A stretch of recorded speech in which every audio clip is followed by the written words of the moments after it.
Oh, I was closing Facebook windows to not get distracted, and I closed the one where I had the message typed up. Never mind. Hello, guys, gals, and non-binary pals, and welcome back to Tome. I'm Ollie. I'm here with Dan. How you doing, Dan?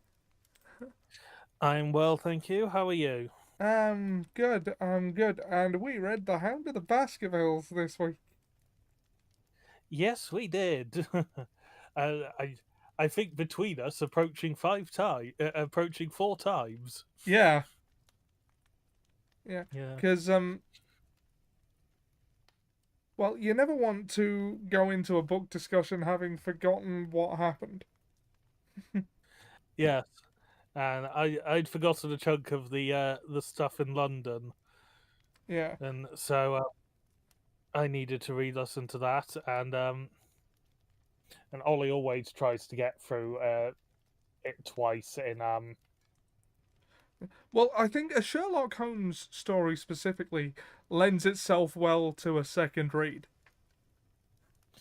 yeah, so you can see the little things that have been sort of woven throughout and see if you can actually pick up on the Holmes in suppositions. Yeah. And Yeah. oh, I'm just gonna check the audio, make sure we can be heard. Uh yeah, I can. Yes, and see if I can. Yep, so can you. Excellent. Okay, and yeah, we've just got a gentle crackling fire effect on the audio as well. Everything is good. In fact, I think the fire could crackle a tiny bit louder. I'm just thinking about the way we had the crackling fire effect while we were talking about Revenge of the Sith. Is Oh, that cruel? Is that a little maybe a cruel? little bit. I mean, the visual is of a crackling fireplace. Uh, but Yeah. oh, I forgot to mention about Revenge of the Sith. One of the things I really love about the Mustafar bit in particular, is that you get Anakin as Vader killing the Separatist leaders, and he's just quipping all the time he does it. Yes. Yes. Um, we may actually do a return to Revenge of the Sith, to the rest of it at some point soon. It might very well be what we talk about in AC Shadows tomorrow, because we do seeming to be doing a lot of quest busy work to get to the final ending bit. But we shall see. Yes, we shall see. Because we have Baskervilles and their hounds to talk about, or hounds singular. Yeah, Even though there are in fact a few hounds that are narratively important. you didn't forget to mention it. You mentioned it a lot. Not in the Tome Raider thing. I've said it to you. Yeah. The revenge to the return of the Sith. The Return of the Sith 2 Electric Boogaloo. Not a book, but you should both do a backstroke of the West review. If you can find a version of that movie for me to show Dan, I am 100% on board with doing that. Yes, we shall we Yeah. shall see. But shall we talk about Baskervilles? Yes, let's. I did enjoy this one. It's well, it starts as many stories often do. It's 221. Well, no, it's at Watson's practice. No, I think it's 221B Baker Street. No, because the Doctor Mortimer character has left his stick behind. Yes, he called. Oh, he Called called to. round to Baker Street for Sherlock Holmes. Yeah, that's my mistake. Yeah. What I believe was one of the things going on is uh, this is set before Watson got married, because there is no mention of his wife. There's no mention of him needing to like talk to Mary about anything that's going on. And I believe it is he refers to Baker Street as their rooms once. So I believe this is set before. I've just forgotten the story in which he meets Mary. Um, But it's set in it was 1889. it was the second book. What was it? I remember we called a character Mr. Creosote. Are there actual hounds in this book? Yes. Yes, there is a few hounds actually, Yeah. though they are spaced many years apart. The titular hound of the Baskervilles does appear. Yeah. Ah. But yeah, he's calling in 221B. Or did for a few hours while they weren't home, and then left his walking stick there. And Yeah. Holmes says, That's go on, Watson, you've seen what I do, have a go. Yeah. This is like in the morning after that he's called around. So like they've slept with a stranger stick in the house, and Holmes is just sitting there going, looking at it. The Watson has a go and concludes as was a stick popular with doctors, and there was like a presentation plate on it, so it says the name and the date of who it was. Mr. Mortimer. What's his name? I want to say Jack Mortimer, but I could be wrong with that one. James Mortimer. Yeah, Conan Doyle liked his Jameses, didn't he? Both Yeah, I mean, Moriarty brothers are called James. Yes. This is James. James. Oh, bugger! I need a name for a character. Ah, James. It's do be like that. Yeah, Jack is. It's Jack Stapleton who we meet later on. Yeah.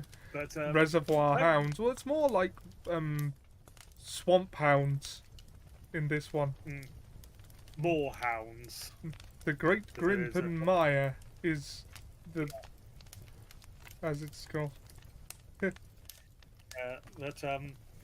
Yeah. So Watson does his attempt at deducting and thinks that they are a middle-aged or older country doctor who's done some medical work for a local hunt, because there's a CCH is initialed on the cane, and that he is and he was given that as a thanks for some sort of medical service rendered in the presentation, and Holmes sort of congratulates us, as like, you may not be luminous, but you do sometimes reflect light. His sort of a line he utilizes, and then Sherlock goes on. Yeah, okay, he's like, got the line. Yeah, he's perfectly sound, and he's like, yeah, your logic is sound, Watson, but you did get like most of that wrong.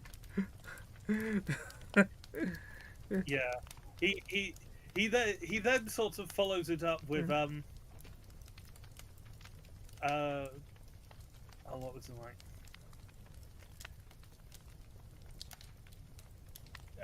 Has anything escaped me? I asked with some self-importance. I trust there is nothing of consequence which I have overlooked. I'm afraid, my dear Watson, that most of your conclusions were erroneous. When I said that you stimulated me, I meant, to be frank, that, noting in your fallacies, I was occasionally guided towards the truth. Not that you are entirely wrong in this instance. The man is certainly a country practitioner, and he walks a good deal. And I was right, to that extent. But that was all. No, by no means all. I possessed it's more likely to come from a hospital than a hunt, and when the initial CC are placed in hospital, Charing Cross comes to mind. And what's right. like, yeah. Anyway, if we just sort of basically read the book on this stream, we're going to be here forever. So the stick belongs to a Dr. James Mortimer, who has a spaniel, which Sherlock deduces by the fact that he can see it coming up to the door.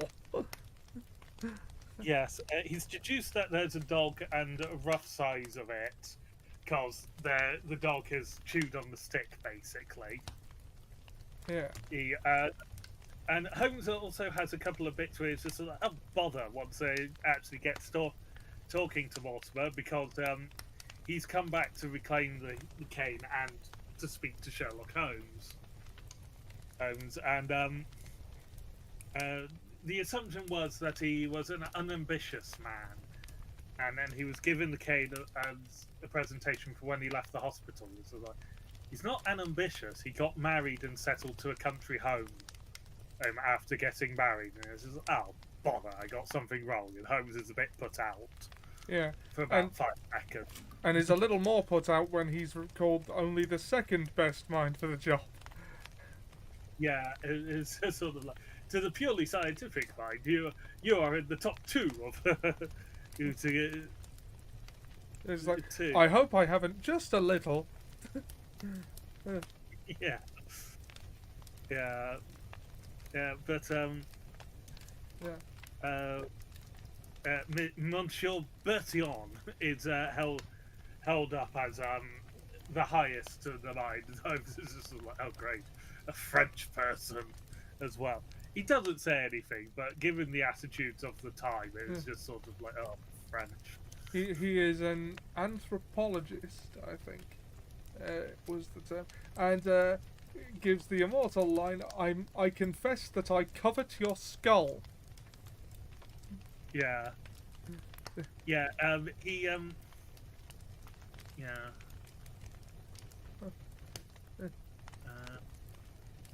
for any anthropological museum, yes. His sort of his specialist area of interest is the somewhat debunked science of being able to tell the traits and the differences of people and races based upon the structure of their skull. Yeah. In sort of like an example that appears in the Django Unchained film is that there was 2 notches on the back of the inside of the skull of a slave, which was supposedly an indicator as to why the entire race is inferior. There was no basis of that, and it doesn't go into it too much in this, other than he has had discussions with Sir Henry Baskerville, who we will get to momentarily, on the subject of this science. So it was an accepted science at the time. It's now, some of it is pseudoscience, some of it is not. And by pseudoscience, I mean complete nonsense. Other bits of sort of like tailing ancestry through common facial bone features and stuff is still used in anthropology today. Right, but not as an excuse to be racist, generally. Yes. Yes. The racist bits of the science are nonsense. The other bits have some basis on it. Though maybe not to the degree that the crime show Bones would have you believe. I never saw that. Anyway, I've watched it a couple of times, but yeah, you watch mostly for the interpersonal drama rather than any actual rather than the anthropology. Yeah. Well, anyway, so he gives them the story of, well, of the Hound of the Baskervilles. He tells them of the story because he's come with a manuscript in his pocket to yeah, some of which he hasn't released to the public because well, he doesn't want to frighten people, I think. But yeah. Well, the story is there is a demonic hellhound that keeps killing the heirs to the Baskerville fortune. Because one of their ancestors, Hugo Baskerville, was a right bastard. From he was the baronet of Baskerville Hall from just after the Civil War. I actually had to look up because they call it the Great Rebellion, and that is the Civil War. Right. Or so Cromwell, Charles the First time, and he is a bit of a wrong 'un. He essentially he took a liking to a girl, and she would have nothing to do with him.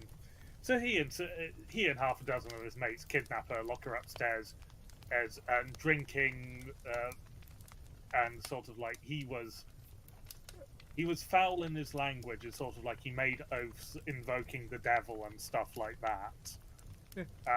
He said a swear. Yeah. Yeah, and yeah, they stole her, and it seems clear that their intentions are to use the old word for it that would have probably been appropriate at this time, to meddle with her, which is yeah. If that meaning of meddle had changed, it definitely had stayed the same. It definitely would not be used to describe the gang in Scooby-Doo. But he says he's come to Sherlock Holmes because he wants some advice on, not necessarily because he wants to investigate this case, which he doesn't say he believes is supernatural, but clearly believes is supernatural. Oh, actually, I want to tiny bit of a detour in my copy. There was a foreword by Stephen Fry about Arthur Conan Doyle's belief in the supernatural, and how he was a great friend of Harry Houdini's, who he would not believe was well, I don't want to say a fraud, who he would not believe wasn't supernatural, despite the fact that Houdini repeatedly told him so. And apparently he got so upset by that they were no longer friends after a while.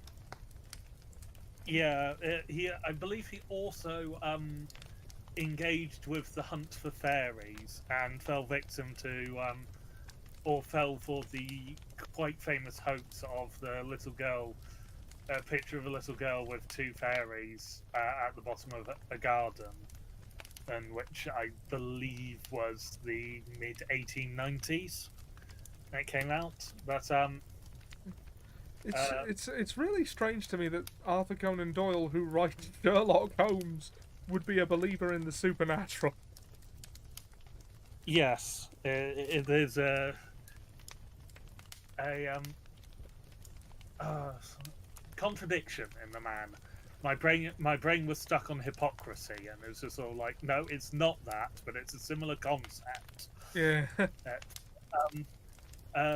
We need to go back to the story of the origin of the Hound, because we didn't actually mention the origin of the Hound itself.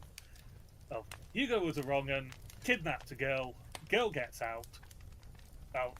He and his drunk mates, one of them suggests unleashing the hounds and riding after her. He swears an oath that he's going to run her down, gets in his horse, unleashes the hounds. He and the girl are later found by his mates, who follow on after, a good deal more sober from the somewhat horrible events that are going on, and they find him and the girl in the moors, between two stone monoliths left over from early man in the area. Yeah. Yeah, and the origin of the Hound is because a hound that is bigger than any of them had ever seen, with hellish red eyes, when they finally found them, is they're both dead, and he is currently eating, basically ripping Hugo Baskerville's throat out, and they're all terrified. And the story is the sins of Hugo has been continuing down the line, and this was a story written by a descendant several generations later, and it's just sort of like, it would believe that it has passed beyond the 3 or 4 generations that the Bible basically says, imply that the Bible say the great sins of the ancestors will pass down several generations. Yeah. Which is not a, he says a bit 4 generations specifically. Yeah, it's not something I've encountered before. No. But he says, like, I don't sort of believe that this is going on, but it's hard to discount because due to the, I think they say, sad nature in which many of the Baskervilles have passed away. So, family curse, basically. Yeah. Is this, and that the origin is just like he's chasing a prudent woman who's hypnoting him, and struck her down, and a hellhound came and ripped his throat out. And now the Baskervilles are still haunted by this hound. Yeah. And he responds to a supposed sighting of this hound. And, well, Sherlock doesn't believe it, but he cross-references the story with 3 different people, all of whom claim to have seen the same fire-breathing hound. Yes, there have been several sightings before, and the reason that the story of the hound is brought to Sherlock is because recently Sir Charles Baskerville has been found dead, and in the country home, and Sir Charles Baskervilles is portrayed in a very good light. He is A a philanthropist. philanthropist. Yeah, he's giving out his money to sort of like help the area. He believes in sort of not only renovating the hall that has fallen into a bit of disrepair, but also helping like the local area on that. And he was also a very wealthy man. And as we learn later, having made a fortune in, I think basically business practices in Africa, buying shares and stuff like that would be the equivalent of it now. Interests is what I think they refer to it as.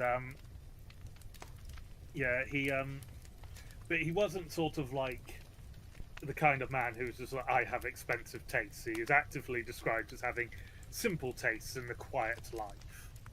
Yeah. Like, but he has helping a lot of money, like 700 and something thousand pounds by £703,000 and Baskerville Hall are what Henry Baskerville inherit from him.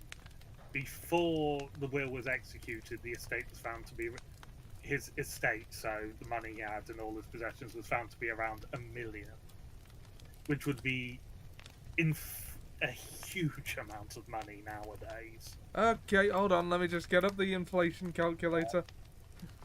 Okay, Yeah, so what year are we working with? 1889. 1889. Inflation calculator. Alright. Okay, so... Yeah, there are 4 sums we get in total, which is the million that it's worth overall, the 1,000 that James Mortimer inherits, the 500 each that the 2 housekeepers get, and the 740 that 740,000 that Henry Baskerville inherits.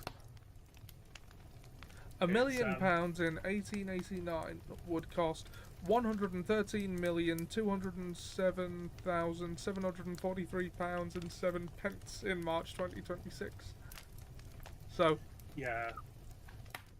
So getting nearly £750,000 of that is approaching is probably around 80 million nowadays. 83 million, I just checked. 83.7 million in today's money. Yeah, but sort of the money comes up a bit later. But I'm not a philanderer. No, this Baskerville wasn't. But there are Charles was the oldest of 3 siblings. One died relatively young, I think, is stared and sort of like his hand waved away for the rest of the story, and another died unmarried. It is also said. So the heir is essentially a nephew. Yeah. No, the middle one died with a son. The youngest one died unmarried. Yeah. The nephew is the one who's inherited it. But Charles Baskerville is like, he followed his normal habits. He never went onto the moor. But on the day he died, he went out for his normal evening walk, walk along the way, and the evidence that Mortimer was able to work out alongside the police was that he in fact had waited at a gate that led from this path onto the moor for about 10 minutes because the ash from his cigar had fallen twice. Ice and stuff like that. And he was then found towards the end of the path, going away from Baskerville Hall, his face in terror, his footprints looking like he'd been walking on his tiptoes, which Holmes later discards again. What nonsense is that? He was running, clearly, running for his life. Yeah. Very faithfully. And he's found, essentially, his heart's given out because he's had a heart condition, I believe it was, from terror because Charles believed very firmly in the Hound. Yeah. And the reason why Mortimer has come to Holmes and indeed told them of the Hound is because he, unlike any of the others he saw a footprint from a dog larger than any that would be working in the area. Seb says, so you're telling me that I can find the Baskervilles in Baskerville Hall? Yes. But he saw a paw print bigger than any sort of working dog that would be in the area, and pet dogs at the time were sort of much smaller breeds. Like you weren't going to find people going around with Newfoundlands or Mastiffs, particularly at this period. Yeah. In the UK, at least. If you were in Canada, you would probably find Newfoundlands quite regularly because they are from Newfoundland in Canada. Yeah. It's the print and the horror which his friend passed away in is what's brought him to Holmes, because it's just sort of like, I'm not actually here to ask you to solve the supernatural element. I'm here to ask you to advise on what to do with Henry, because he is due in, checks his watch, to come into the train station, checks what, in exactly an hour and a quarter. What on earth am I to do with him? Do I take him to the countryside? Do I leave him in London? I was like, well, if it's a supernatural thing, it's just there's no reason he can't go to Dorset, because the devil with only power within a church parish seems ridiculous. It's just sort of like he would be in equal danger in London as he would be in Dorset. But come back tomorrow and bring him with you, and I shall give you my opinion then. So Mortimer left, promising to return at 10 o'clock the next morning.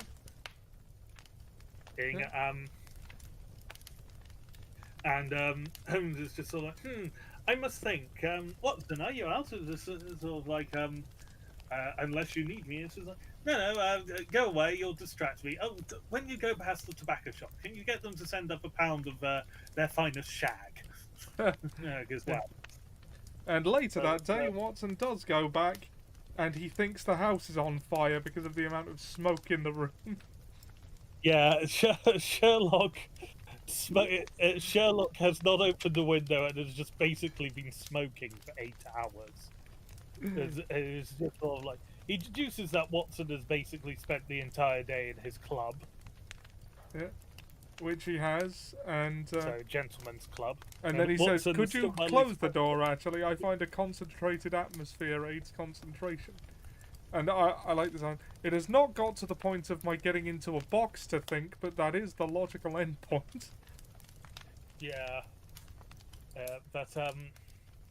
Yeah, he surprises Watson with the basic deduction. It was just like, lads, your clothes are still near pristine. It's been raining all day, which I somehow noticed through the smoke, and you're basically dry. Of course you spent all day in your club.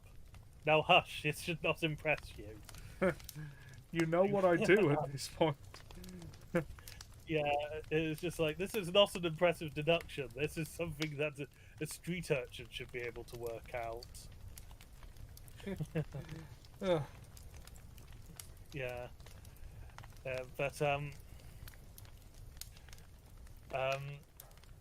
There is he, he goes, "Where do you think I have been?" "Oh, you've been rotting in that chair." Holmes is like, "No, I have been in Dorset." It's like, "What?" "Oh, yes, you're mine, of course. You've been flying." It's like, "Yes, I was quite aggrieved that when I came back to find my body had had 2 large pots of coffee and smoked all my tobacco." He astral. The story says wants us to believe he astral projected. Yeah, well, he retreated into his mind, and he then also sent for a map to be brought up of the area, and he wagers that he can now navigate around the area around Baskerville Hall, despite having never gone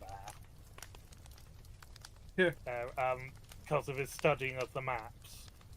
Yeah. So, that he's got some ideas,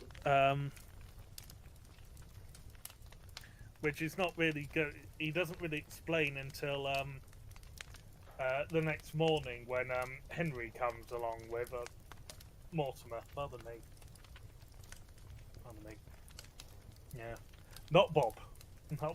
Not Bob Mortimer. Though that would be entertaining, seeing Bob Mortimer in the Sherlock story. Yeah.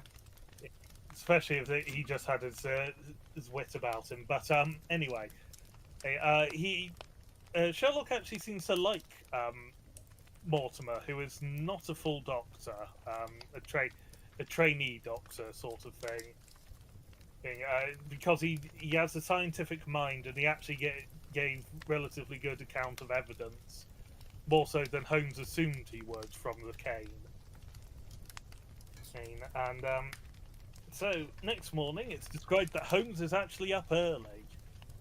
Lord. For their 10 o'clock appointment, and is waiting in the dressing gown, which nowadays, with how we wear dressing gowns, would be almost insultingly underdressed.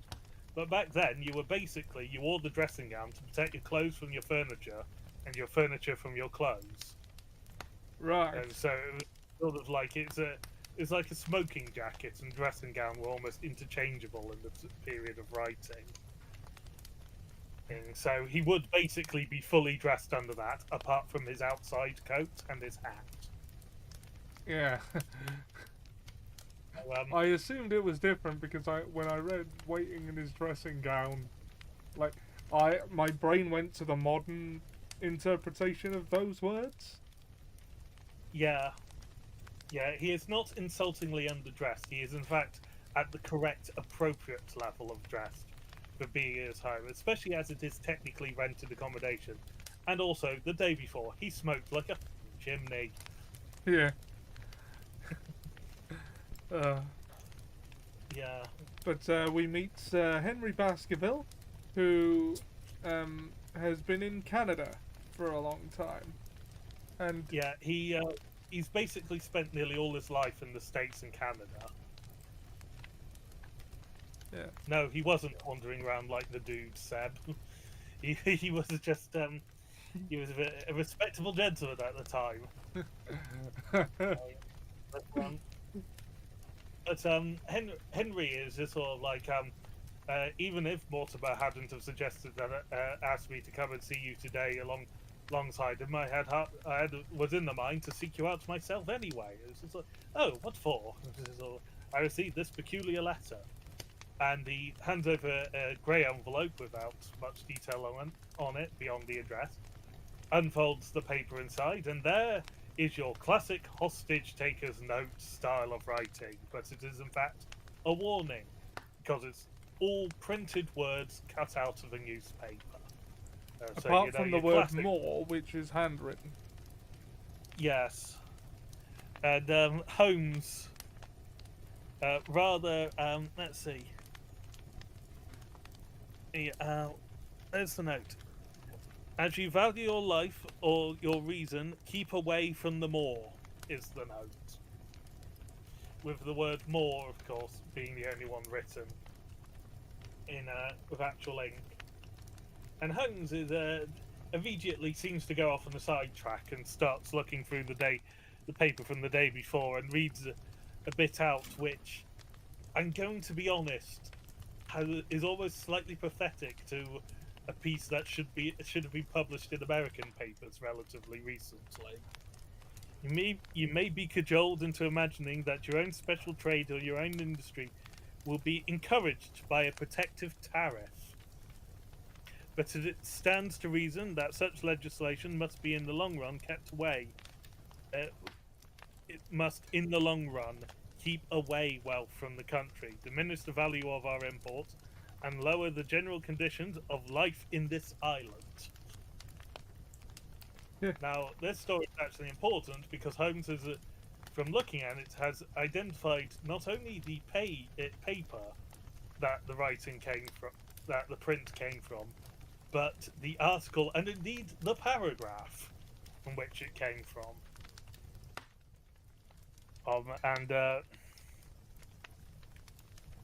Yeah, so it's just sort of like he reads that out and says, "What do you make of that, Watson?" This is sort of like Henry sort of like, "What's going on here?" And just like, "Oh no, Watson knows my ways. You do not. But this is the section of writing for which it comes from." And there are Yeah.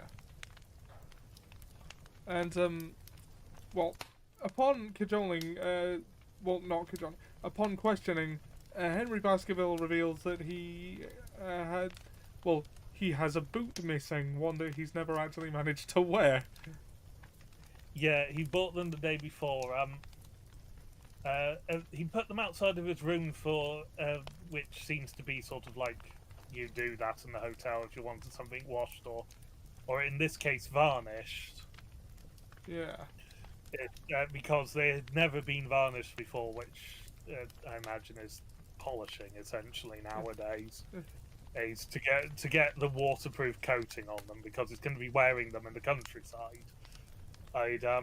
Because he spent most of the previous day shopping to look the part, to have appropriate clothing and sort of look the part for being the baronet of Baskerville Hall and the local area, which I looked it up. Baronet is a very, very low down noble title. So much so that it is actually below a baron, which is like the lowest of the quote unquote serious nobility. Arthur Conan Doyle doesn't like tariffs, he just loves 2026. Oh, God. Yeah, see why I said it was weirdly prophetic now? Yeah. Sort of like, Yeah. I also, I would not be surprised if it was actually a topical news story when he was writing it, because that it's just history. Doesn't directly repeat, but it certainly rhymes. Yeah. Yeah. But, yeah, the Holmes has made some deductions about the writing that, like, the letter, like, they were cut out with nail scissors. The person was worried when doing it, and they also did it at a hotel, which is the one that catches people off. I was like, how do you know it's a hotel? Oh, look here, the ink pen has failed, and the ink is clear, and the ink itself is clearly running out in the well. You'll rarely find that combination in a public or private house, but you'll near enough always find it in a hotel. Yeah. You know, so yeah, but they talk a bit more, and they fill in Henry Baskerville onto the whole thing, because they're making references to various things that he hasn't been informed of. When they then explain about the Hound, it's sort of like, oh yes, I've known about the Hound as like sort of my crib story. It's like the story he's been told since he was that young, because it's the Baskervilles boogeyman. Yeah. But it's sort of the extra info around his uncle's death, his and some other points that have been brought up. This is sort of like well, we'll leave the decision up to you.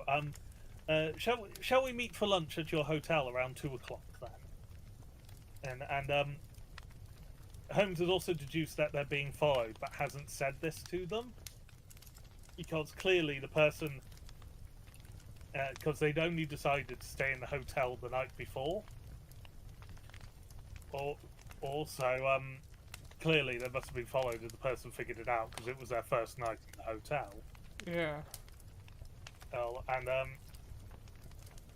and shortly after they, Mortimer and Baskerville go, oh, Holmes goes to Watson. Get your shoes and hats on. Come on, quick!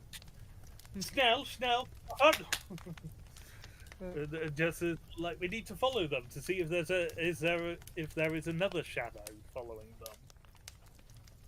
them. And Holmes identifies a cab that seems to be following them as they're going on, while he explains to Watson how he figured out there was someone following them.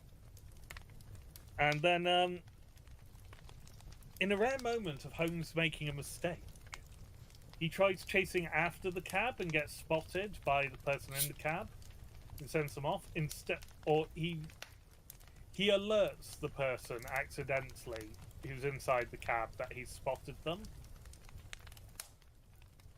And they spring off, and he then chases after the cab. And when he gets back, he's annoyed with himself and tells Watson that he must include this bit when he recounts the tale.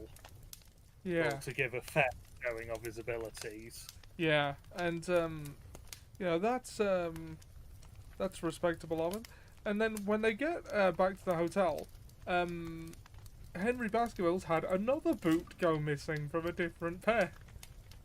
Yeah, there's one thing of import between the hotel. They stop on the way, and Holmes, someone they've helped in a case that I don't think we actually get.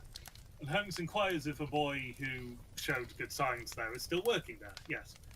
Yeah, he breaks a £5 note and gives what is a ridiculous amount of money in coins to this boy to go to all the to 23 different hotels to essentially pay the front porter to get the desk manager, pay the desk manager to then get the paper waste from the 23 hotels, because he wants to figure out what hotel they're staying in.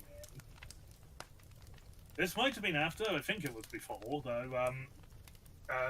So he can work out what hotel they're staying in, so he can look at the guest logs, because there'll be a copy of the Times with a story that's missing sections.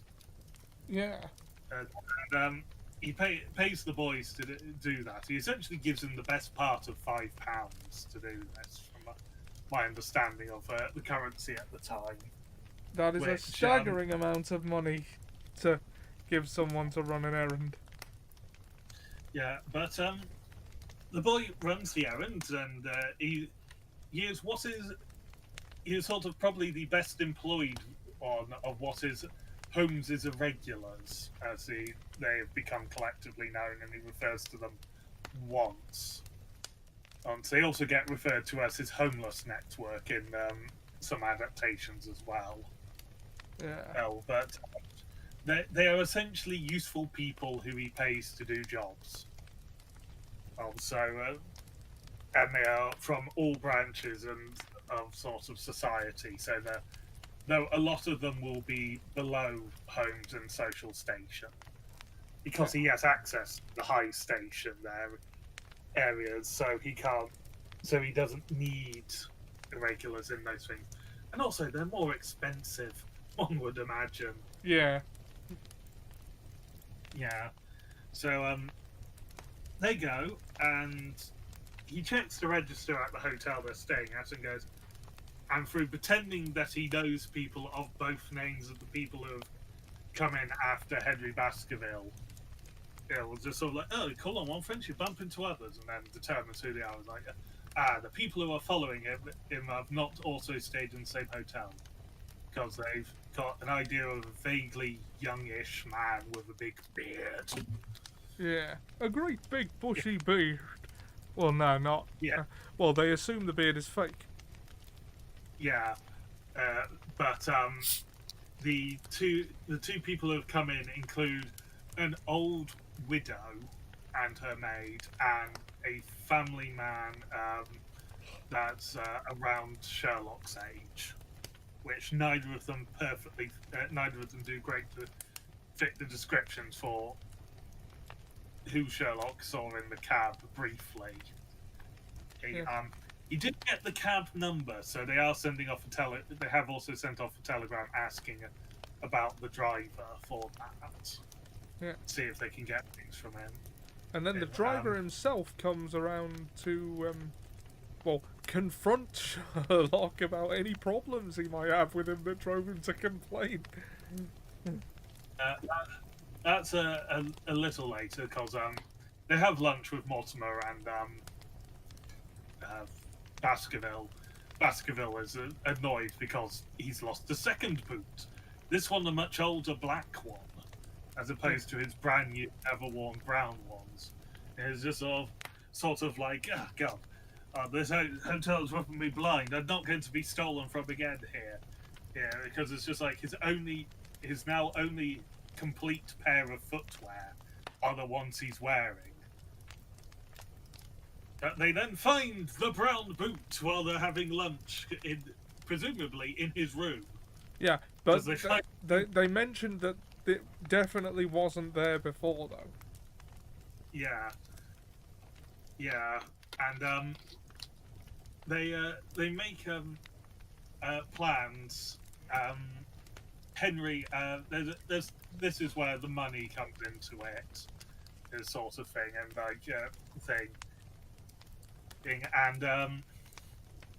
and Henry is determined to go to Baskervilles. Holmes is like, oh, you shouldn't go along. Baltimore's like, well, I'll be going with him, and it's just sort of like, yes, but you have your practice, and you live miles away, so you won't be able to do it. And he's like, Henry, I would very much like if you come along, Mr. Holmes. It's like, oh no, I can't. There's a case of blackmail for a very important figure that I have to deal with, which has not been brought up at all before.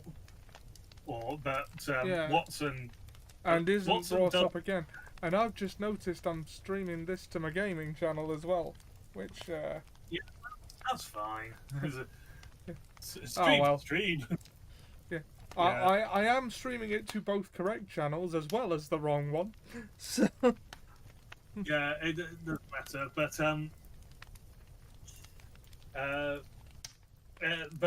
this is also supported of my evidence of this must be before he marries Mary, because Watson agrees to basically go on an indefinite leave with Baskerville without making any mention of his practice or his wife. Yeah, that would suggest a certain level of unattachedness. Bachelorhood. Yes. Yeah. Now, this is sort of like very early on, and we have spoken for a while, but there is sort of like a bit of a density when it comes to Sherlock Holmes stories, where there's a lot of information, gaps where it's information light, then a lot of information. Yeah. So we will be about half the book in 15 minutes after spending an hour on this first third. Well, a lot of the rest of it after Watson gets to the moors, a lot of the rest of it is just set dressing, really. He gets that one of the first notable thing that happens is a woman begs him to leave, thinking that he is Sir Henry Baskerville. Yeah, but he is not. But and then she's like, "Forget I said anything." He's like, "I'm not forgetting that." Yeah. Yeah. Seb says apparently Arthur Conan Doyle stood for election once against his former publisher and lost by a few hundred votes. That must have been awkward. Yeah. But before Watson gets to the countryside, Holmes has essentially 3 threads which he's following up on, which is the cab driver, the boy checking all the hotels, and the third one, which is trying. He asks Mortimer, "Do you know anyone with a large beard in the area of Baskervilles?" He's sort of like, "No," and then, "Oh, wait, the housekeeper, of course." Yeah. And there what was his name? Moment... Barnaby, was it? I have the character list. Barrymore. Barrymore. Yeah. The Barrymore family have served the Baskervilles for 4 generations, and there is sort of the dark suspicion is cast upon them for a moment of that if the Baskervilles die, they stand to live in a very grand house. But as the story goes on, it becomes less and less or more and more obvious that they do not, frankly, give a damn about wealth or power. Well, like, as they serve the family, they already live in the house effectively, or at least they have access to it. Yeah, they're definitely living in the grounds, if not the actual. Well, Watson hears the wife crying while in the house, and the husband sneaks around the house every other night. So they're clearly living in the house. They'll be in the servants' quarters, basically. Yeah. Because it is a country house after all. But so Holmes has sent off a telegram to both Barrymore in the house and also to the local telegraph station, and to essentially go, if this is not delivered, we will get an alert. But it has been delivered to him and has come back. So that thread is cut. He gets a second telegram from the boy, which says that, as Holmes expected, he wasn't able to find the hotel with the cutout bit because, as he said, most of them would have already destroyed or got rid of their papers. Yeah. He was running a very small chance, but it was sort of like there would have been a just over 4% chance of that plan actually working. So, incidentally, this is the first big mission Watson sort of has on Holmes's behalf on his own. Yeah, because from the audiobook version that I listened to while also reading it is just under 6 hours long. Holmes is not in it for over 3 hours of that. Yeah. So this is possibly the Sherlock Holmes story that features the least percentage of Sherlock Holmes. Yeah. The smallest percentage of Sherlock Holmes. Yes. There is. So they have that, and then the driver turns up and goes, 7 years I've been working there. Figure not a complaint against my name. If you have a problem with me, sir, say it to my face. Oh, no problem. I have a half sovereign for you for information. Oh, is this my lucky day? What can I do you for? Demeanor completely changing. Yeah. It's like, bitch! Ooh, bitching. Yeah, in 5 seconds. Yeah, and he asks, and the driver explains that he was hired to follow these people about the day. He followed that day, and that he'd be paid 2 guineas for it. Which is he goes around and says like, follow. I dropped them off on. I stopped for a while on this very street as they were dropped off here. It was just like they came into this very house. What do you need me for if you know this? He says, please continue, and then gets over. And it was just sort of like, can you give any description? No, not really. He's very hard to describe. And says, oh well, he did give me his name. Oh, and he shoots Watson a look, like going, we've got him. By Jove, this is easy. And he says the name is Mr. Sherlock Holmes. Yeah, because the guy, I told you'd like to know, you've been driving around Mr. Sherlock Holmes. He'd also called himself a detective earlier. So it's just sort of like, Holmes actually has a bit of a good-natured laugh at that. And it's like, all right, he got me, kind of thing. Yeah, he got me. Good, fine joke, because he noticed me, and then he decided to use my own name as his alibi. God damn it! He laughs at the audacity, really. Yeah, Sherlock pays him the half sovereign and says, if you remember any more information, I have another half sovereign for you. He does not. He does not reappear in the story, as far as I can remember. Yeah. Or if he does, he has travelled a long distance for that half sovereign. which is just under a quarter of what he was paid to follow them around for the day. Because I looked up, and a sovereign is basically a 50p piece in equivalent nowadays, and the guinea is £1.05. Because a guinea got in the late 18th century became a pound and a shilling. That seems like a very strange thing to have its own denomination to me.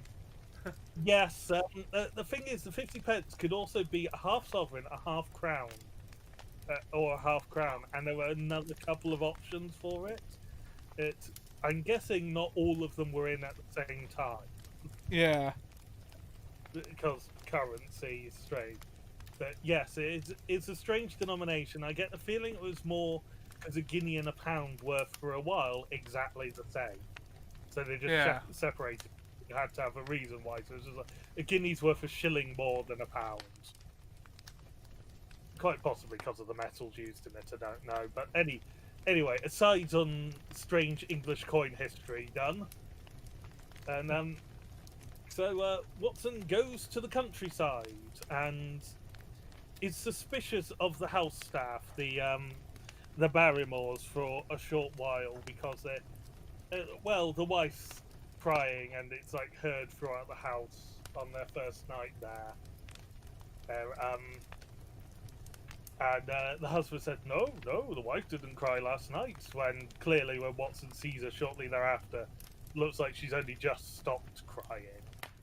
Yeah. Because her eyes are still swelling and puffy and red. Now, maybe they just didn't want to talk about it, but it's still an obvious lie.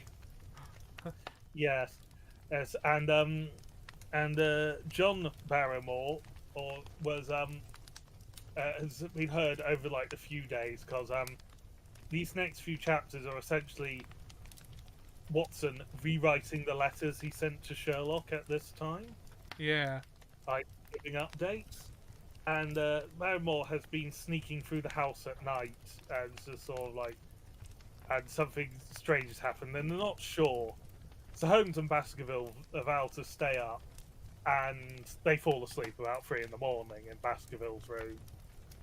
And then they do it again the next night and they actually catch him in the act and he's by a window and he's holding a light up. And this is why I remember there was an important piece that makes this suspicious behaviour a combination of more innocent and more guilty at the same time that we didn't mention. One of the first things they notice when they actually get into the town around Baskerville Hall is that there's suddenly a lot of constabulary about for a small town, and they're all clearly armed. That's because the local prison had a breakout. One prisoner escaped the local prison, and he's a murderer and an absolute wronger. Yeah. And just sort of, I think nowadays he'd be described as a sociopath.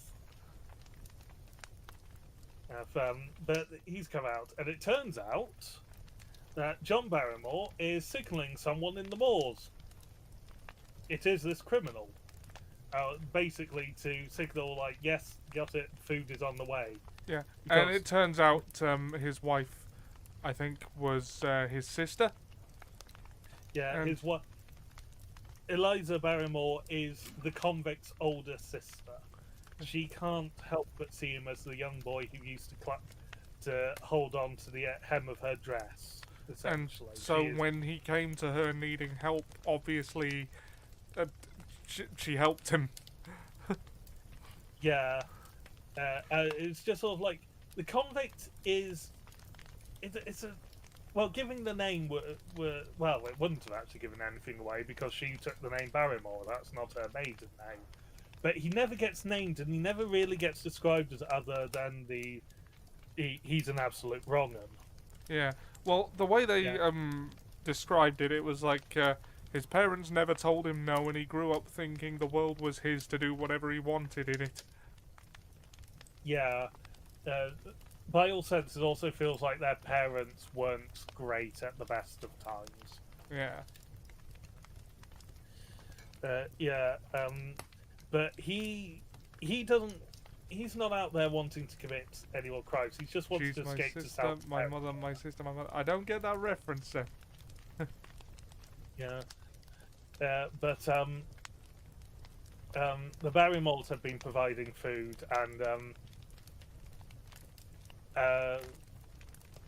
Henry Baskerville is actually goes out with Watson into the moor to try and locate him, and it does not go well. Well, they don't. They find him briefly. He eludes them, and then there's arguments between John and Henry after they get back, which peace is made. Henry was going to kick them out because he thought that before this was all revealed, because he thought that John was doing it, like, essentially signaling burglars, but that's not the case, and they come to peace. The Barrymores can stay, even though they've sort of done a sign that they're preparing to move, because they're worried, sort of like that the changes that are going to come, because Charles Baskerville was an old man, whereas Henry is young and sort of like is going to have a more vibrant social life. But and also they're worried he's going to get eaten by a massive hellhound. So, you know, but they're there, and at some point I can't remember why, but or what like the thing he did to mollify the situation was. But Henry gives John essentially his hand-me-downs, as it were, because the wardrobe he bought in London has finally arrived. So it is more important. So suitable clothes for a baronet in the countryside have arrived. So he gave John his old clothes to sort of mollify an issue they were having.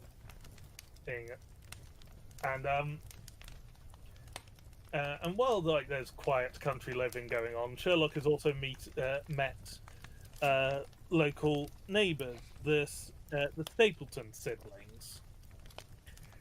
There is an entomologist who was also a former schoolmaster, Jack Simpleton, and his sister, who did they actually name her, or was she always just Miss Stapleton, not Simpleton? Because I can't remember her actually having a name, just the title.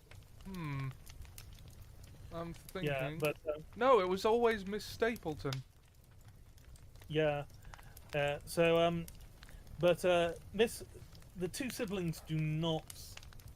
There is something they quote wild about her, and she is like more tanned than him and stuff. I think she's established as being of Latin ancestry of some kind. Yeah, she is. She has Latin ancestry. One of the big twists later on is that they are not siblings; they're husband and wife.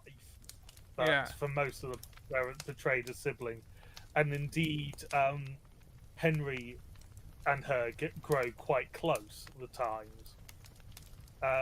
And she's the one who warns Watson on like her first meeting, thinking that he's Henry, to go away.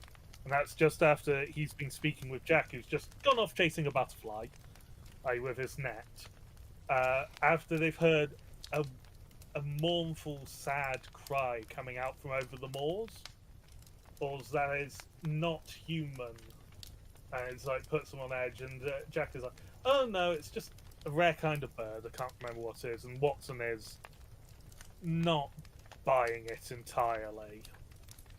He, to the extent of he's mentioning it in his letters to Sherlock. But Miss Stapleton and Henry Baskerville are they're starting to grow close.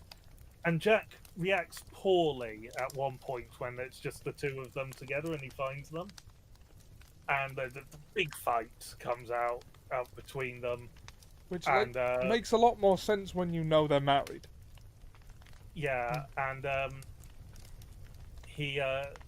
he begs that because it's a shock for him, and he's lonely, and his sister's the only person who's got his sister, quote unquote, the only person who's got, and he needs time to prepare to, if they are to go their separate ways, even if she is essentially moving to the next big house down the road. As Henry Baskerville sees the situation, so please give me 3 months to prepare before you start wooing properly. And he agrees to this. Yeah, this is before they go and hunt down the convicts on the moors, or one thing that takes them out to the moors, because there's a bit of a gap, and then they're out on the moors for a night or some reason. I can't remember why. It's eluding me and it's annoying me because there's a lot of sort of country living in this part that is set dressing, or sort of like Victorian living porn, aspirational Victorian living porn, as it were. Yeah. I think at some point Watson hears the howl of the Hound. Yes, that's it. He goes out because he's heard the sound into the moors. Or no, he saw an individual, and then he goes out hunting them, and they also hear the hound. He finds sort of like, he thinks he's going after the convicts, or no, I've just remembered it. Rewrite it back a tiny bit. There was a letter that was the remains of a letter that was found, initialed LL at the back of the fireplace piece that John Barrymore mentions to Watson and Baskerville as having found out shortly after Charles died, and Watson figures out what it means because there's a lady called Laura Lyons, who is the daughter of a gentleman who is not particularly liked in the area, called Mr. Frankland. Oh, he's that busybody lawyer fella, isn't he? Yeah, he is a litigious individual for the sake of being litigious. He sues for the sake of suing, so he can argue and get it on. He is spending his fortune on it, and the local community is looking forward to when he runs out of money. Yeah. He is meant to be a sort of comic relief character to an extent. Yeah. And like, what was one of the examples? He closed off a public right-of-way and then challenged them to make him open it. Yeah, and then like he moved paths and stuff like that, and sort of zoning things. He's just sort of like, he basically was forcing the local government to sue him to stop being a nuisance, and at some times, and then was suing the local government, being a nuisance to them, but actually occasionally being helpful to the town. But overall, they didn't like him that much. Yeah. They occasionally like him when he happens to be helping them out, but he disowned his daughter Laura, who decided to marry against his will. In this one instance, his instincts were probably actually in the right place, because Laura's husband abandons her, and she's stuck as technically married and in a bad situation because of this, and her father's disowned her. So she's relying on the goodwill of gentlemen to have essentially created a stipend for her, which Charles, Mortimer, and Stapleton have all contributed to it alongside others. Now, this sort of thing nowadays might be played off as she was whoring herself out. That is not the intent of the text. This is Victorian gentlemen doing the gentlemanly thing and their civil duty. Especially in the case of Charles, who was portrayed as a philanthropist, and he started this. This is not her being the landed gentry's bit on the side, No. which is She's probably how just they'd have adapted nowadays. Like she's this. just one of the people that benefited from Sir Charles Baskervilles' philanthropy. Yeah, but she wrote a letter, and Watson goes to see her, and she's aghast because she thinks this is all like there was a bit in the small bit in the note that was left, as it was just the postscript of if you are as true a gentleman as you say, we will burn this note after you've read it. LL. And she's the only person locally anyone can think of with those initials. And they did burn the letter, but the postscript survived. Yeah, which comes out, and Watson gets to this. We learn her story of being disowned, that the locals were helping her, said Ed, and she was going to ask Charles for help because a way had presented itself that she could get a divorce without any sort of like the shame and the long process by it when one of the parties is just completely not engaging, but it would cost. So she was going to ask Charles for help, and that is why he was at the gate to the moor for 10 minutes, because that was where she'd said she'd meet, but then she didn't keep the appointment. She said she didn't have enough time to write to let him know that she wouldn't be there, and he didn't need to be there himself, because someone else had basically come through for her on that front. Shorting is what she says. And Watson then goes through, leaves after this, and is like, I will write this to my friend Sherlock, and then bumps into her father further on, and is just all like, oh, I want to be rid of him.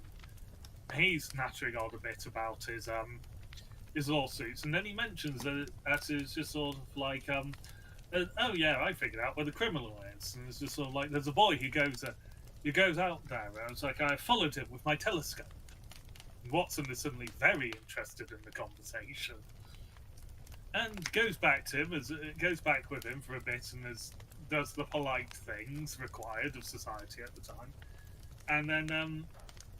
Thanks to Mr. Franklin, he now knows where he needs to go in the moors to find the criminal or follow the boy. So he goes there, and he finds in Neolithic huts in the hills on the moors and other Neolithic sort of remnants. And he's there waiting inside, and just like there's a couple of bits of dirty articles of clothing, a package of food, with a note on it saying that Watson has gone to see Laura Lyons, essentially. It lists where she lives as where he went, rather than the person he went to see. And from that, he knows he's being watched. Yeah, so he's sitting there with his revolver in his pocket, waiting for them to come back. He hears someone approaching, and a voice comes out of, Watson, do please put stop having your cock gun at our time. I'll just wait out here for you. Turns out, it's Holmes! Holmes! Yes. Because Watson, I'm Holmes. Yes.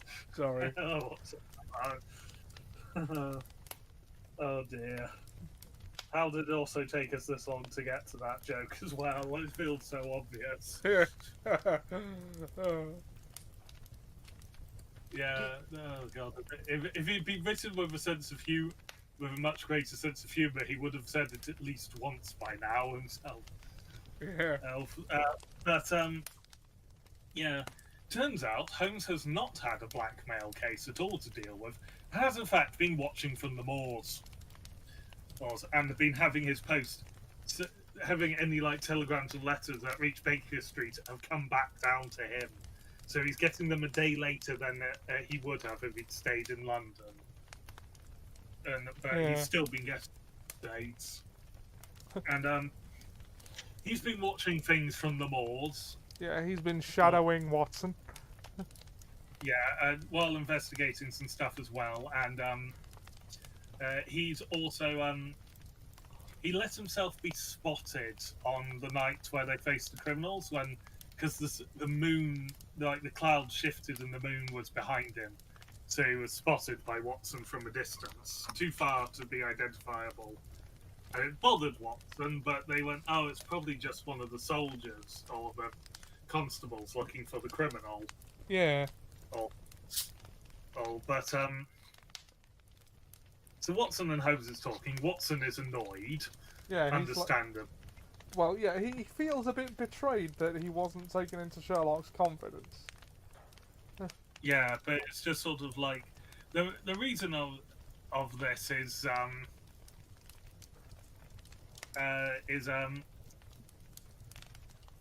just sort of like, I didn't want to influence your own investigations and sort of observations with knowing that I was out and stuff like that. And Holmes is the one who's worked out that the Stapletons are a couple, not siblings.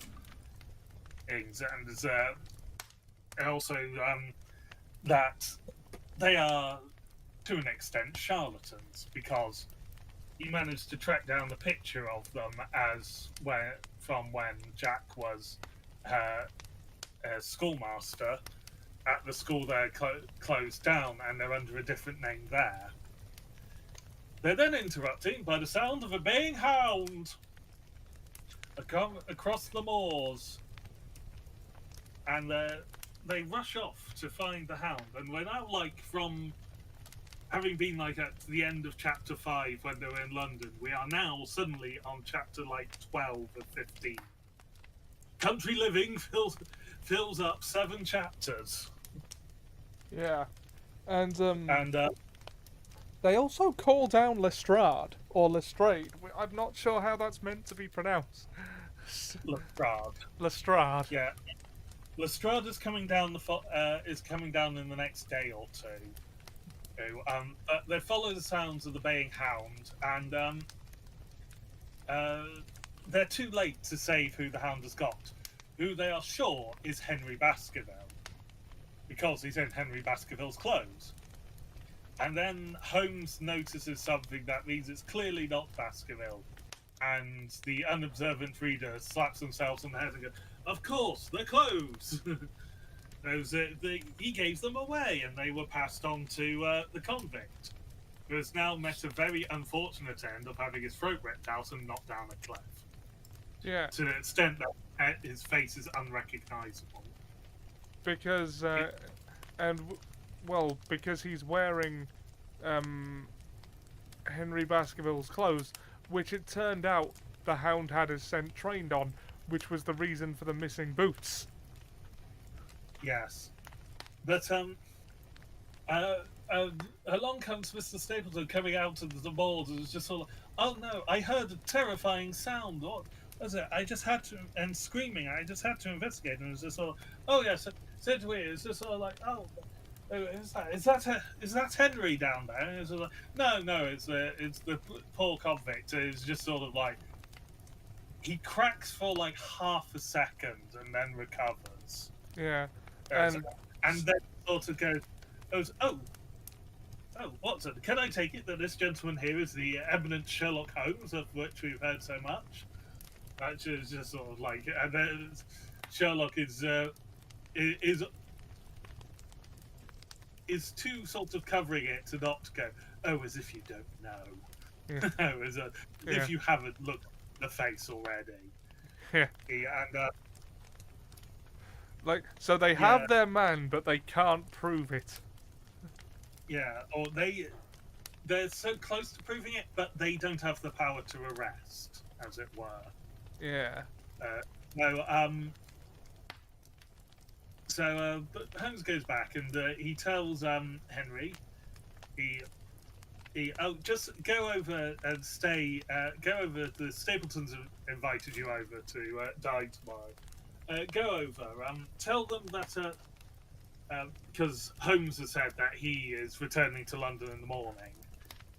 Into Stapleton. It's just all like, go tell Stapleton, and where are you going?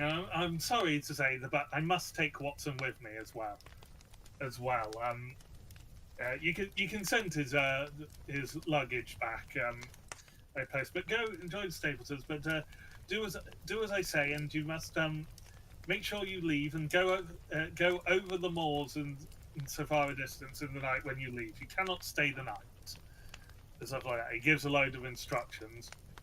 Lestrade is coming down on the morning train, and so Holmes and Watson meet up with Lestrade and essentially sneak to lie in wait for the trap. And at night, and Baskerville follows the instructions eminently. He Holmes has sent a false telegram asking has Baskerville seen a page book or like a notepad basically that he left behind. If so, to send it back down to London to sell the illusion.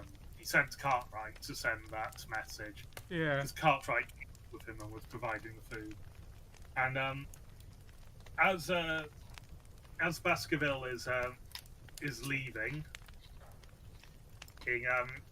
the last they see is that Baskerville and Stapleton are having drinks in the kitchen, but they can't see anything of Miss Stapleton and at all from lights in the house. As they're leaving, Holmes starts, or as it comes time to the late in the night, Holmes starts cursing because a deep fog is suddenly coming in, and it can really ruin things. Because how can they protect him when they can't see him? Like if he's there another half hour, we shan't be able to see our hands before our faces. Yes, but he leaves before the fog gets there, and there's Lestrade, Watson, and Holmes waiting, all of them with guns. Yeah. And which would feel quite stressful, if I was honest. If I was leaving a country house on the moor and there's 3 armed people, even if they are supposedly there to help me. Yeah. And a great baying sounds in the fog, and Holmes and Watson and Lestrade are actually caught off guard as the Hound races past them, is massive, and appears to have fire coming from its jaws. Yeah. They're sort of like knocked over. Holmes and Watson then shoot simultaneously, and one of them catches it. They don't say who, it's just that one of the bullets must have hit it. Yeah. And well, they managed... I mean, the fog is pretty thick by the time, like, the vision is impaired. They fire in its general direction and hear that it got hit. Yeah, they go up to, they find it, and it is still alive, but it's struggling.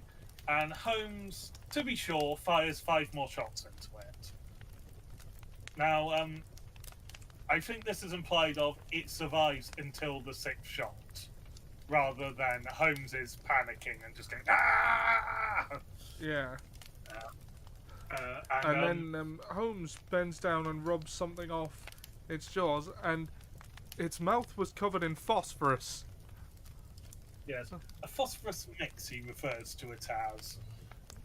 And they go to investigate. They grabbed Baskerville by this point, so he's not. He was admittedly half out of his mind because he saw the Hound, the fog, the Hound breathing fire. Yeah, the Hound breathing fire, and then multiple gunshots. So, and he's not ex-military like Watson is. Yeah, no, he's had a bad day. Yeah, and so they get him back to Baskerville Hall and investigate, and they find Miss Stapleton. She has been bound, gagged, and a bag put over her head, basically, because she has some level of conscience and has not been wanting to go on with her husband's plan. And on this, which is why she warned about it. They spoke to Laura before the thing and get the truth out of her. They're like Charles Stapleton, not Charles Stapleton, Mr. Stapleton had essentially promised marriage to her, was going to pay for the divorce proceedings, and was the one who got her to write Charles to meet and then not go to the meeting, which was sort of like the final clincher that would allow Lestrade to actually have a chance of arresting him, alongside with the unleashing of the Hound. Yeah. That was before the Hound was killed. That was during the day when they were waiting. It just suddenly leapt into mind that we hadn't mentioned that. Oh yeah. So Jack is proved to be a bit of a wrong and was described as a man of fiery passion and jealousy with how he reacted to Henry's wooing of his wife, which is something he'd actually sort of encouraged. Yeah, that was part of his plan. Yeah, but he couldn't cope with it too well. Well, Yeah. he let it go up so far, but he made sure that they did not sleep together. And Holmes actively states this. Yeah. It's because there is a bit of sort of propaganda of the right and proper gentleman with it that runs throughout Sherlock Holmes. Yeah. And yeah. The Hound does not fight the mountain in this. There's not that. Seb. But yeah. So they go out, they rescue the wife, and then there's a bit of a cut, and come back, and we get the full explanation from Holmes, which is sort of explains why the boots went on, the beard, them coming down before, the wife having a moral compass, which is why she sent the letter, things, and a few other bits and pieces, such as Holmes has located where the Hound was, he was being kept in another one of these Neolithic huts. They found the one they'd been in. There was a thick chain and sort of the remains of small animals, including, unfortunately, Mortimer's dog, who had gone missing in the moors a couple of weeks earlier, Yeah. I think. Poor Spaniel. Yeah, poor Spaniel. There was also, in the first meeting with Stapleton, we actually had quite a horrifying moment, I've just remembered, of them seeing a horse sort of go from half drowning to fully drowning in the moors. And that's been the second in 2 days to have done this. But we also then saw Jack leaping through the moors, confidently chasing after the butterflies, which is meant to be a clue of we should be suspicious of him. Yeah. He is far too confident going into that place that kills people. Yeah. And animals. Yes, an animal. But we learned that he was in fact the son of the youngest of the 3 Baskerville siblings, so Charles's youngest brother, who I believe was called Richard, and his son was Junior. Because there was a mistake in records. He had actually married before he died, and he had a son.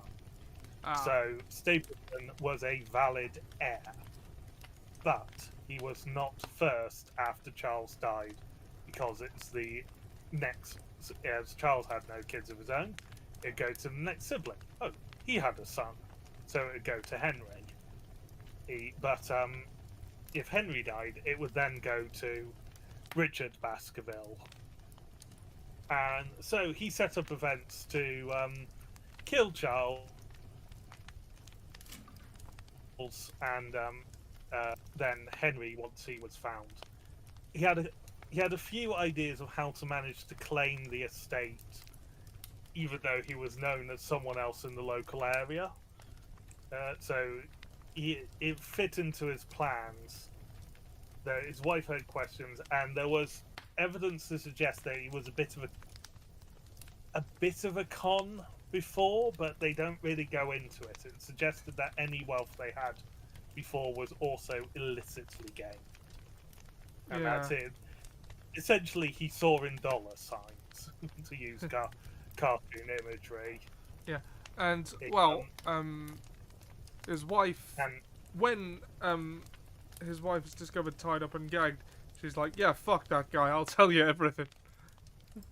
yeah, and the last that we know Doesn't of use him, those words, obviously. yeah, but the last that we know of Jack Stapleton is that he rushed into the moors after the sound of gunshots because it was just all like, "Oh, I've been had. That's it. I'm not getting away with this."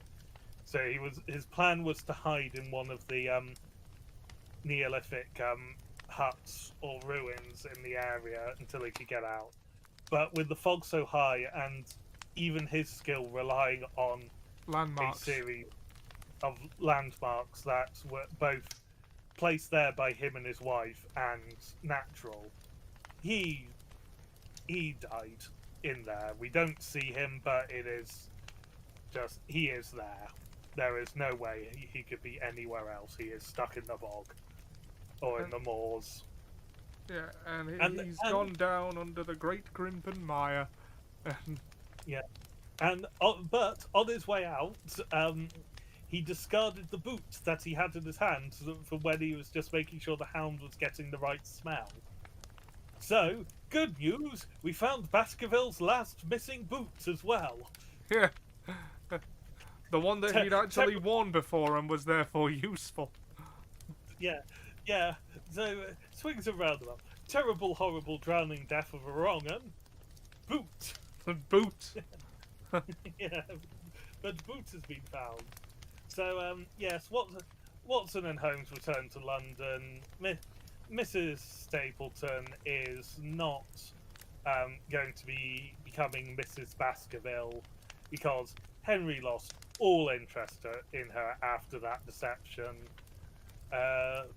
Laura Lyons is possibly still in a very bad position. Mr. Frankland is still what is ostensibly the comic relief of this story. Yeah. And the Barrymores are, Mrs. Barrymore, Eliza, is in mourning for her younger brother, but the Barrymores are staying at Baskerville Hall. Yeah. And then the story just kind of ends. Yeah, and the Hound is dead. Yeah. And that's it. We don't sort of see them retire into their rooms on 221B. It just sort of ends. And so there's some happy endings for some, and a lot of depressing endings for the two women in the story. Yeah. Because Laura Lyons is still, as far as we're aware, is still stuck in the marriage and now has the long divorce proceedings ahead of her, unless Henry pays for that. Because I mean, I'm sure in return for her help he would. Yeah, he wants to continue the charitable work of Charles Baskerville. Yeah, his uncle. He wants to continue that work. And Mrs. Stapleton, who I have repeatedly almost called Miss Simpleton throughout. Yeah. To be fair, I also was called Jack Simpleton as well in the story as well. It was just the surname was struggling. She is now a widow with no sort of legitimate inheritance or income, as it were, who someone she was genuinely attracted to and was genuinely attracted to her now dislikes, is now no longer interested, and also probably a certain bitterness towards men, and particularly her husband, because he also beat her a bit at the end as well. Yeah. So it's just sort of, she does not look like she has a good future ahead of her in the near future, anyway. Yeah, but hopefully no more Baskervilles will have to worry about that ruddy hound.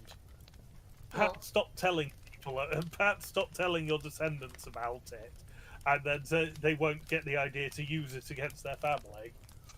Yeah, that would be an idea.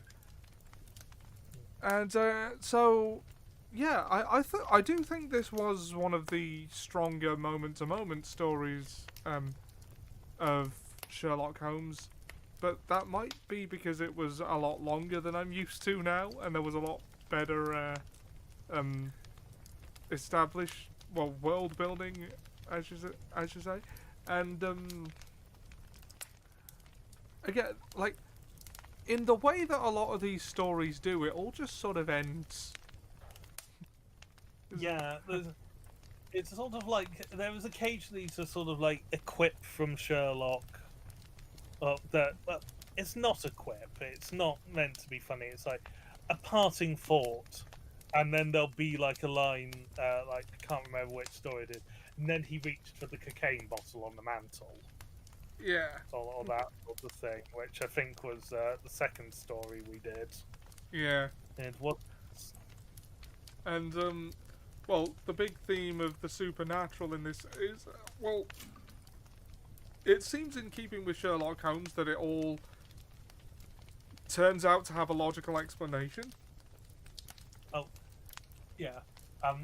The last explanation did actually take place in 221B, but it was a few weeks later because Holmes got distracted on 2 other cases in the meantime before putting the final facts together.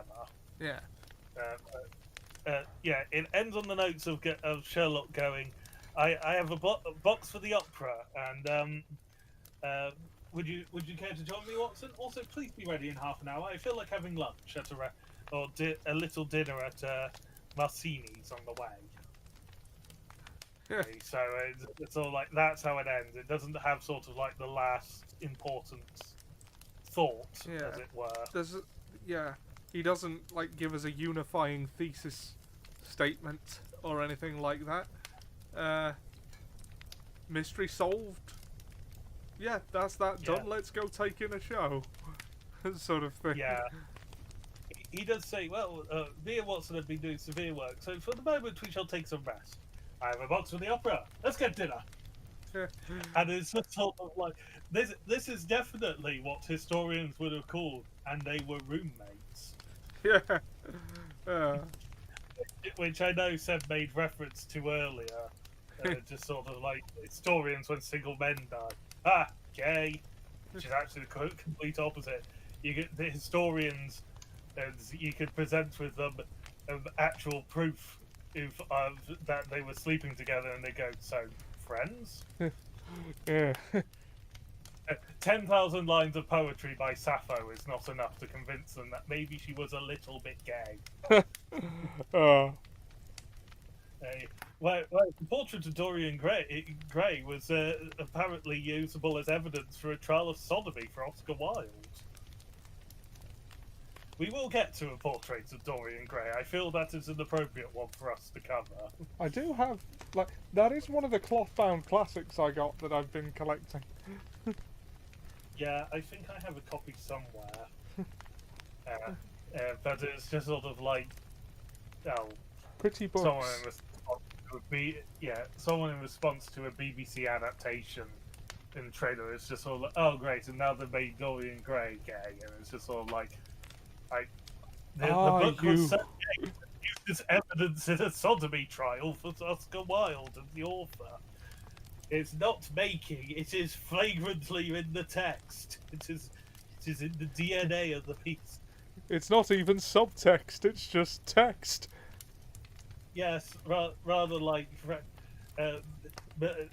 Gen Z say that Frankenstein's monster is the victim, not the villain, and it's just sort of like the title in the Sun is sort of like, oh, look at these snowflakes trying to find empathy with everything. It's just like, but no, that's the point of the book. Yeah, it is the point. It's not a woke reading of it. It's the reading of it. To be fair, I haven't read Frankenstein. I will fix that, but we will do it on there. But there's that. Well, there's a Frankenstein museum in the city I live in, for God's sake. I've been. Well, yeah, it's called House of Frankenstein. on amusingly enough, Gay Street. So see, when Oscar Wilde would tell women that they're not his type, he meant he prefers busty blondes. The definitive Dorian Gray adaptation is The League of Extraordinary Gentlemen, says. I don't See, know what he's talking about. The League of Extraordinary Gentlemen is a film and comic book series which creates an alternate Victorian London where they mash up a load of characters from Victorian literature. So you have literally walking around in the same room Captain Nemo, from who is sort of a combination of from Moby Dick and from Jules Verne's 20,000 Leagues Under the Sea. The archetype that inspired Indiana Jones and sort of the librarian, sort of like the Alex. I can't remember his name offhand, the character, but you have one of Dracula's brides, or one of the ones who went to defeat Dracula, who became a vampire. Dr. Jekyll and Mr. Hyde, and Moriarty, who is pretending to be the Phantom of the Phantom, all in the same room at the same time. That's just fan fiction. And Tom Sawyer as well is there as an agent of the Secret Service. It is ridiculous. It's fantastic. It is terrible. It is cheesy. It triggers sort of like the same parts of the mind as the Mummy films do in some way, but not quite to the same level of quality. I mean, that still sounds like a lot of fun. I mean, you kind of, like, I say that's just fan fiction, and it is, as if that's a bad thing. It's still probably a lot of fun, because I really like that Van Helsing movie Stephen Sommers did, which was a similar vein. Yeah. The person who plays Dracula in that is the one who plays the Phantom. Brad Dourif, wasn't it? I believe so. Yeah, he was also Creamer Wormtongue, I think. Yes. Yeah, that's Guy's got range. It's a good. Yeah, it's a fun film to watch. I would say the comics are darker because, well, they're aimed at an older audience than the film is. Oh, although as we're mentioning it, I do have like a fun fact about my ignorant self as a kid. I saw the trailer for The League of Extraordinary Gentlemen, and then a couple of years later, I saw the trailer for the movie The League of Gentlemen Apocalypse. And I thought the two of them were connected, because I hadn't seen anything of either. Yeah. Yeah, that Quatermain is played by Sean Connery. I believe it's one of his final films. Well, towards the end of his filmography anyway.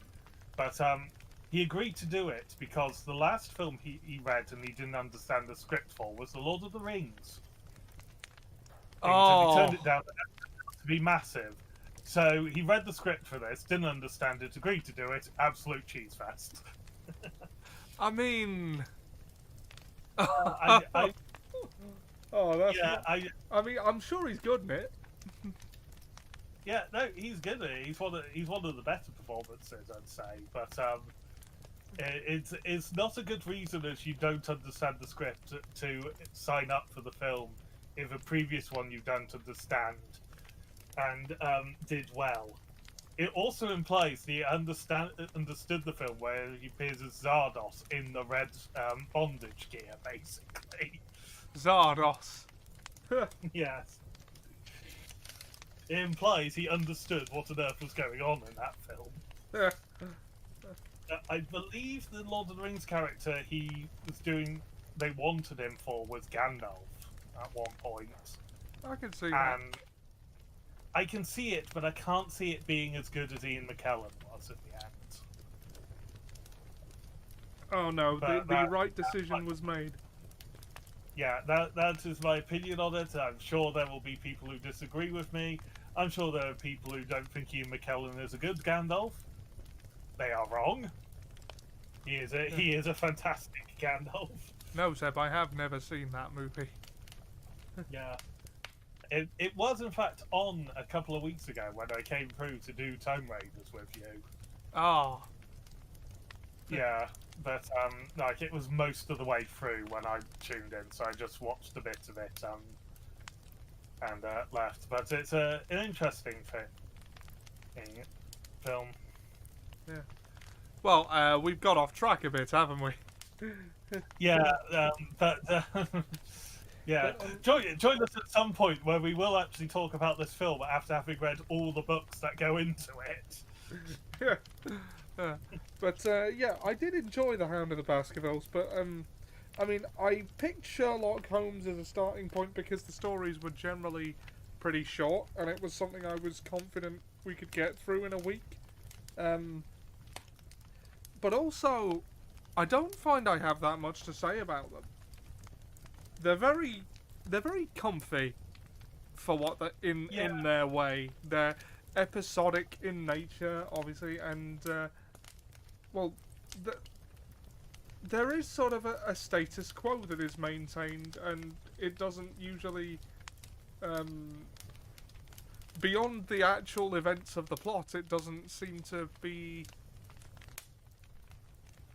like changed that much. Yeah, it's sort of like the world stays the same. The one that is implied to have the greatest sort of impact on the world is the final problem, with the removal of Moriarty, the Napoleon of crime. Yeah. And the quote-unquote death of Sherlock Holmes. Yeah, so it's sort of like he's not, as he is sometimes portrayed in adaptations, he is not sort of a world changer. He's a problem solver, and a lot of the problems that have sort of high stakes we don't actually hear about because they're to do with, they're the ones that are always as like, and then the case with with such a powerful first family in Europe that the details of it cannot come out for many years. Those are the ones that will sort of like have Holmes as a reputation as the world changer or potentially a world changer, but generally he's the one that's stopping the change happen to maintain the stability of the Victorian era. Yeah. I mean, like, he doesn't know that a changed world would allow him to keep using drugs.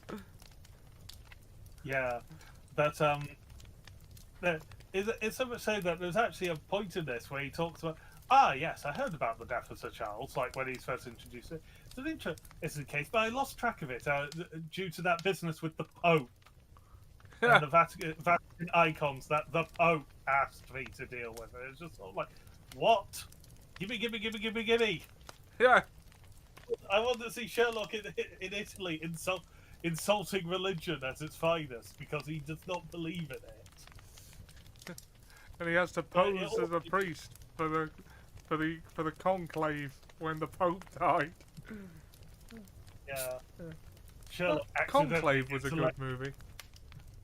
I haven't watched it. I keep meaning to. I'm behind on a lot of my watching at the moment, but yeah, it's just the casual mention that he's doing work for Pope. He's done work for the Pope recently. Yeah. Vote Green, Sherlock. You can have all the opium you want. I don't think he's actually used opium specifically. It was cocaine in. Yeah, he's been in an opium den. He was. Oh wait, yeah, he has, hasn't he? Yeah.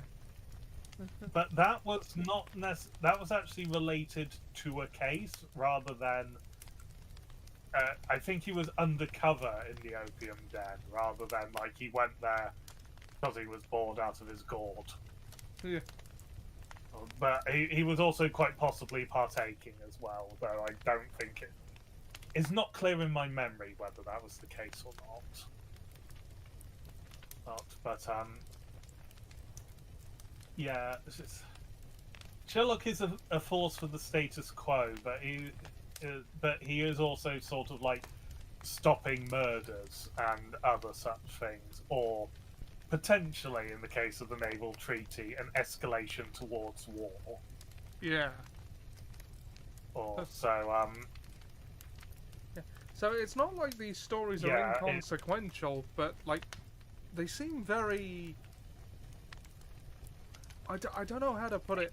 Like, there's not much meat to discuss about them beyond what happens.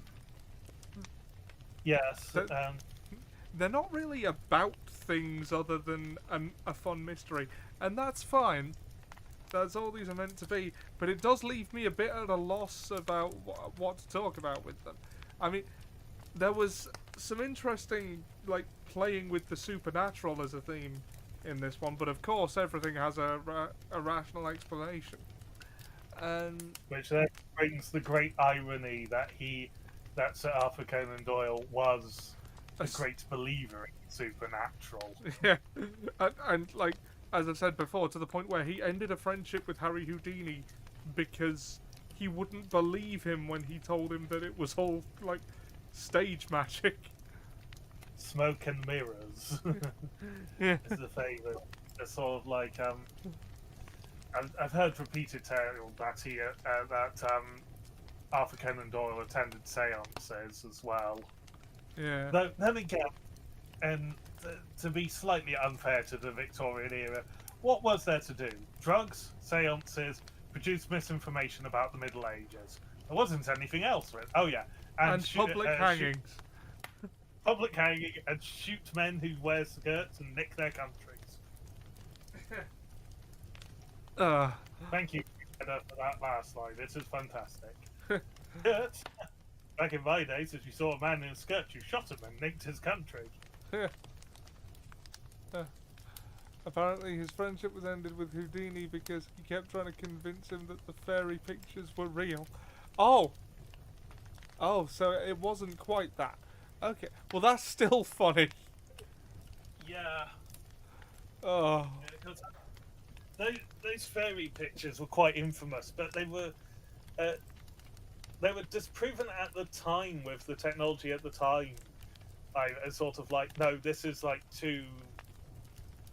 this is a photograph of a girl with sort of an imposed photo of almost like a painting of them on top of it for the fairies, rather than like this is a singular photo of a girl with fairies.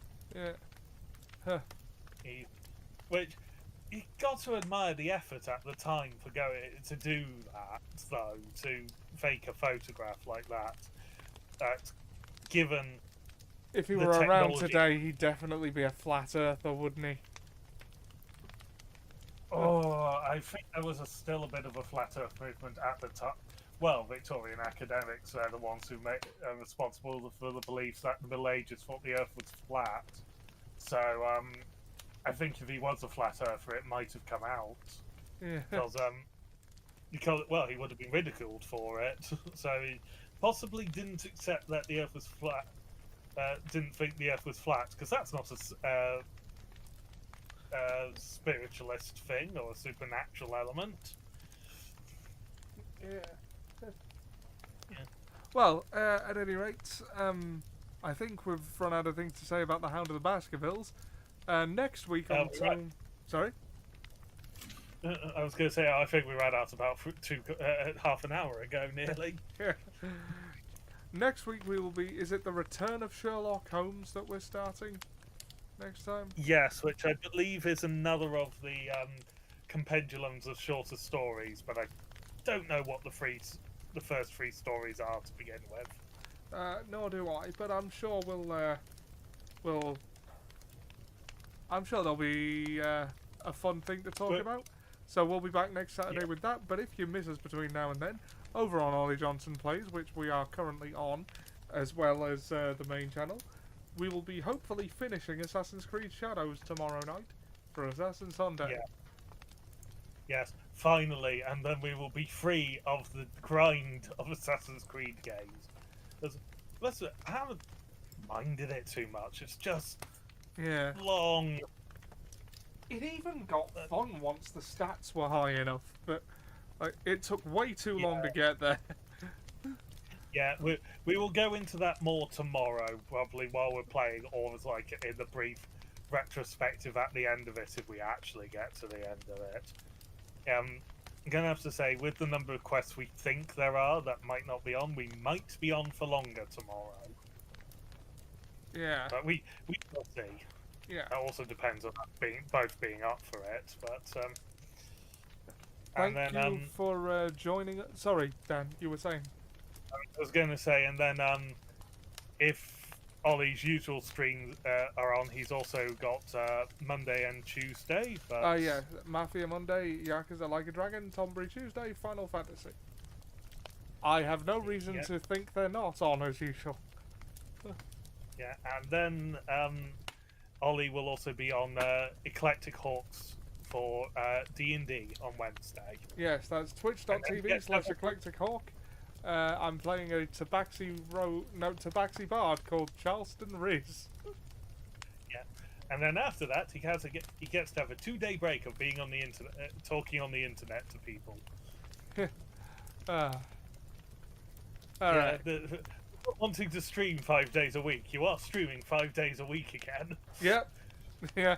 I keep doing this to myself. Admittedly, the streams are now 2 hours each rather than 4 hours each, apart from the Wednesday one you don't control. Yeah. All right. Yeah. Well, thank you for joining us. We will see you